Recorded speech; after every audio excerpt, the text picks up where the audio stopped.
Thanks, Ollie. I've never felt more like a dag than getting up after a stylish French man with a personality. So, sorry, you've gone from boiled lollies, chocolates to boiled lollies.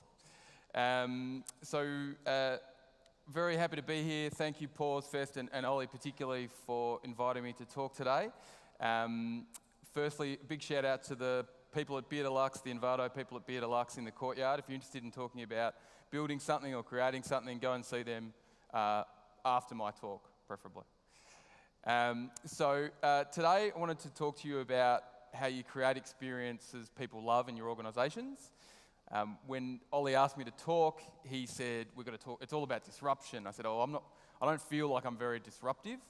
And he said, "Yes, you are." And I said, "What do you mean?" He said, "Well, you simplify stuff, and that's disruptive." And I guess that's what we try and focus on, is simplifying the relationships people have together in organisations. I think that you can overcomplicate things, and people are people, and ultimately they want to engage with each other and build good stuff. So we focus a lot on simplification, and that's our form of disruption. So just preface that. Also, we focus very hard on phasing things and building things sustainably. So we have by no means got this perfect, but we're doing some things right, and we've been recognised for that, and we've got a long way to go. I had to say that because there's Envato people in the audience, and they're probably thinking, "It's not perfect, what are you talking about?" So how do you build creative experiences for people?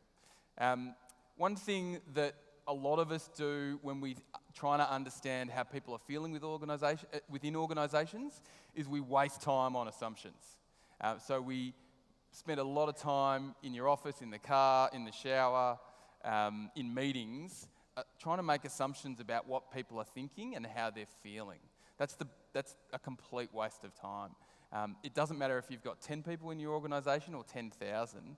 If you're not discussing with them and asking them questions, there's no way you're going to find out what the right answers are. So shut up and listen. The way we do that at Envato is we've engaged an organisation that Didier, the CEO and founder, spoke about yesterday, Culture Amp, to survey the people within our organisation to find out how they're feeling and what they want us to work on. It's a bit like the minister was talking about before. There's no point having an internally focused people in culture or HR department or leadership group who are staring at their navels and making assumptions when they're probably getting it completely wrong. You don't need to engage an organisation like Culture Amp. I've worked in organisations where we didn't have the resources, we didn't have the number of people that's required to get those sort of cool tools inside your business. And we started by just getting people in a room with a pizza and asking them how they felt. I know before I started at Envato, the founders put together a Google form that they sent out to ask people how they were feeling about their organisation.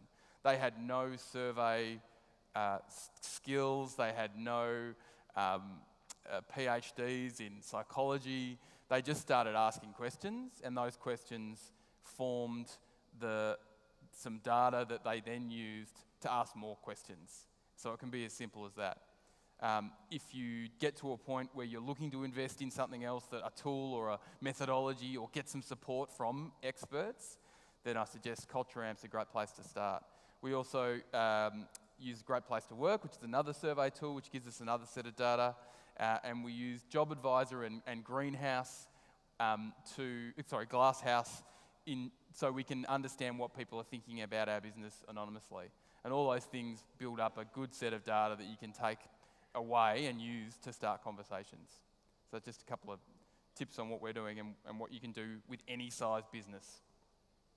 So what did we find out? The first thing we found out is that the only thing that matters are relationships. And people enjoy having relationships with other people. Shock horror. And they enjoy having relationships with people within their teams and outside their teams, within their organisation and outside of their organisation. And relationships are hard. They're hard not because you need to have some glorious understanding of biology and psychology to talk to someone, but because they take time and they take effort and they take responsibility. And what I mean by that is you've got to set aside opportunities to have relationships. In a busy life, in a busy job, they don't just come. You need to set aside time to ensure that you are having those conversations, that you're spending time one-on-one with people, that you're explaining to people things that you know because you've been in all the meetings, but others might not. That you're spending time to understand how someone is existing outside of work. That doesn't mean prying, it's just understanding what influences they have in their life so that you can start building a package that will help motivate and engage them in what you're doing. So relationships are critical, and they enable people to stay and strive in an organisation. Without them, you're stuffed. Create options. HR are great at creating rules and policies and process and documentation and just boring shit, basically. And one of the things that we have realised is that we spend a lot of time hiring people. We spend a lot of time understanding their skills and experience, where they've come from, what they've done, and we hire them for all those things. So we hire them because of the experiences and the skills that they have learnt along the way. And then we say to them, or HR departments can say to people, that's great, forget what you've learned about people. These are the rules that we set down for people when they work with us.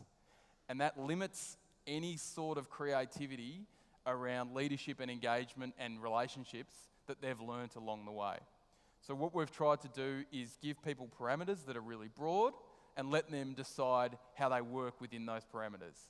And that might mean the way that they do performance reviews, the way that they hold one-on-one meetings, the way that they hold team meetings, the way that they hold team social events, the way that they talk to their people in their team, the way that they present information back to the business, the tools they use. Slack, they don't have to use it, but it's there. We use Bamboo HR, it's an HRIS system. Don't have to use it, but it's there. We use Small Improvements, it's a performance review system. You don't have to use it, but it's there. So create those parameters as broad as you can and give people the opportunity to create their own experiences that work for their team, because they're going to know better than anyone outside of their team. We learnt that you need to make trust the default. So a lot of times we create rules for the 0.01% of people who might do the wrong thing. We better not share that information because someone might tweet it out. They probably won't, but we create a rule and a way of working that is focused on the 0.1% of the business or the organisation that will do the wrong thing, and that seems crazy to me. So we try and make trust the default, get out as much information as we can. An example of that this week was we had some feedback through some of the surveying we've done, and anecdotally that we weren't sharing enough of what we call it the navigation team, but it's like the exec leadership team we're talking about in their really long, serious meetings. And so we've created a Slack channel which allows us to share the presentations that are presented in that executive leadership team. And the first question we asked ourselves was, is this going to be a problem? All this detailed information, there's a lot of numbers in there. Is this confidential? What would happen if it got out? And then we realised that we weren't making trust the default, and we should, because that's what we said we do. So now we just put it out there straight after every meeting so people know what happens in those executive leadership meetings. Give me work I can fall in love with. In a smaller business that's growing, like a startup, that's easier than it is in a growing business or a large business. In a smaller business, everything's new, everything's dynamic, everything is disruptive, everything is engaging, and the passion that overflows from people in those sort of environments is great to watch. And if you haven't been involved in that, I suggest you do at some stage in your career. What happens then is stuff gets a little more boring. So, we've gone through that evolution ourselves, where we've had a number of people working really hard on some finance and tax-related development. Yawn. But they are critical parts of our business now to succeed and to grow and to globalise, and all the fun stuff that bring in a lot more revenue and a lot more investment in growth. So we've gone through that challenge now to understand what it's like to work in those teams, what it's like to be stuck in those teams because you're good at what you do, and how we can continue to create work that people love has become a significant priority for us. So we And most people want to talk to their managers about that.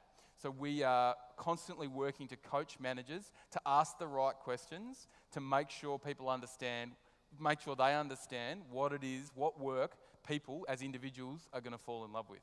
And everyone's different. Some people love the finance stuff and they're great at it, and we applaud them more than anyone else in the business. And some people hate it and don't want to go near it. And within reason, we're trying to make sure we're matching people to the work that they are going to fall in love with. One of the things the founders built the business on from a people perspective is Drive by Dan Pink. Anyone? Hands up if you've heard of that. So his focus is on three things: autonomy, mastery, and purpose. And I'm simplifying it. Read the book, watch the TED Talk. It's really good. But we've tried to use this as a template for how we suggest managers are talking to their teams.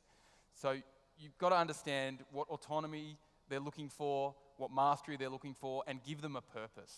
And these are great questions to use when you're in that one-on-one meeting and you feel like no one's talking to you, and you feel like you've asked the same questions over and over again. There's no point setting aside all that time to build the relationship and then ask crap questions. So open-ended questions about this stuff is really going to get the juices flowing and start a conversation which is going to build a relationship. Don't start with, how's everything going? Start with that, but move quickly to this stuff. Do you feel like you're in control? Do you feel like you're using your full potential and you're growing? Is your career accelerating? Do you feel like the work that you are doing matters? These are huge, meaty questions that are better than just, how's your day been? Don't be stunting my growth. So growth is the major reason, and career development is the major reason people leave organisations. That's not new to anyone. If you're not having conversations about that growth, then probably people are on Seek and LinkedIn looking for other gigs. People want to understand where they're headed. Growth used to be a ladder, and it used to be based on tenure, and that has completely changed and hasn't been that way for many years. But we still think about it like that. We still talk about succession planning and, waiting for my boss to leave so I can take his position, or waiting for my colleague to leave so I can take her position. That's completely not the way organisations grow. Organisations now grow organically, and they grow in a 360-degree way. So you've got to understand what someone's personal career and development goals are, and you've got to understand that in a far more micro way. And that means asking them about what skills they're looking to develop, what experiences do they think they need to develop their careers, what do they not have in their background that they need in their future, what pieces of work have they enjoyed the most, what pieces of work have they hated, what understanding do they have of the organisation and the way it ticks outside of their small team. So these are the sorts of things that you need to ask, and you need to ask these things organisationally, like in a big sense, and then in a small sense, one-to-one. See that? Yeah, puppies are good. That was one of the best days that we ever had at Envato. Best days ever. But nurturing the good in everyone is better. So it's human nature. We get some information. It's a performance review. It's some survey feedback. We skip down the good stuff to weaknesses and things we can improve. It's what we do. So you need to start retraining your brain to promote what people are doing well, and focusing on that and helping them understand how if they continue to do that well and they nurture that and grow it, that will be their area of expertise. It doesn't mean you don't look at what you need to improve on, but there's far too much time, probably 80 to 90% of time spent focused on that stuff, when it should be more. There should be more emphasis on what you're doing well as an organisation and as individuals, and understanding that will help people feel more confident about using that positivity to influence the people around them. A good squad makes me happy, of course, but it's easy to forget that as a manager who's recruiting new people. You get stuck, you find that you've spent 3 months looking for a new starter and your team's going backwards, so you hire the next person that's put in front of you.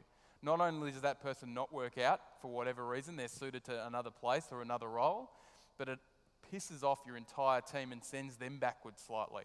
So the squad that you put together is is as critical as the relationship you have with them. Don't spend all that time growing your team only to add someone in who doesn't fit into the role or the organisation. We have people who ring us constantly and say, I want to work with Mario, he's one of our really good developers, or I want to work with Amanda, another really good developer in our team. Not they want to work with Envato, but they've seen this amazing squad that we've put together, and they want to work with those people because they're influential in their community. So the people that you bring in are critical. Validation. We don't focus on reward. We focus on recognition. We don't pay bonuses. We don't pay referral bonuses for referring people into the business. We are focused on recognizing what people are doing and how they're doing it. And we find that has a greater impact than any sort of reward or any sort of monetary bonus that might end up rewarding the wrong behaviours, rewarding stuff that's purely for you, not in the broader business context. A sense of belonging is something that helps people feel connected to the business when we're talking about purpose. So understanding what their individual belonging to the organisation is and highlighting things that you think might appeal to some people. We're lucky, we've got a great videographer, Josh, who went around the world and interviewed a lot of and made stories about a lot of our customers and our authors. And that was primarily an externally facing project to try and attract more customers and authors, but the impact it had on the people inside the business was huge. They saw out in the wild what is happening to people who sell stuff on our marketplaces and then build lives for themselves and their family, and they connected with that. You don't have to send someone around the world to take videos of your customers and authors or your clients, but you can. Everyone's got a video camera in their pocket. Get out and start talking to people and publishing that stuff, whether it be internally or externally, and you'll see that people have different connections, and by sharing those connections, you build a sense of belonging. People feel better if you give a shit. That's Adrian Fidelani, he's in the audience. He gives a shit about every single person in his team, but every single person in the organisation. So he spends time sitting in every part of the business every week, not because he's looking for a place to hide, but he knows that if he sits in different spots in the business, he'll interact with someone he wouldn't normally interact with, and he can start to understand how they tick, and he can start to understand what's important to them, and he knows that that is building another relationship, and he knows that people will feel like he cares about them. And he's a senior dude. He doesn't have all the time in the world to be swanning around talking to people, but he does it because he thinks it's important, and you need to too if you're truly interested in this stuff. Spend as much time on happiness as you do on productivity. I used to think productivity was crucial. You needed to ensure that everyone was utilised 100% of the time. There was no downtime, and that's how you ran a successful workforce. It's not true, as you probably all know, but it took me a lot longer to get there. People who are happy and engaged in the work and have time to spend doing the work properly and engaging with it in a way that is productive and spending time thinking about the work and planning and strategizing for the future are more likely to be productive for the long term rather than the short term, and you won't burn them out. We've just gone full flex. That means people can work from anywhere at any time. That's because we trust them. We trust that they will do the right thing. People often say, how do you know they're working?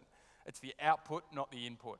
Someone can sit at their desk and do nothing. Someone can sit in a coffee shop and do nothing. Someone can sit at home and do nothing.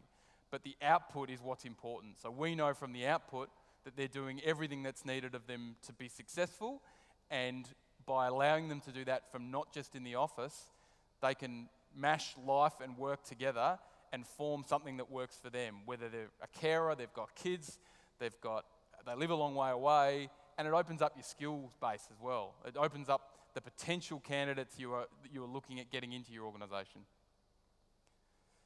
So that's it from me. If I could leave you with one thing, it would be don't follow a Frenchman and focus on relationships. They're most important.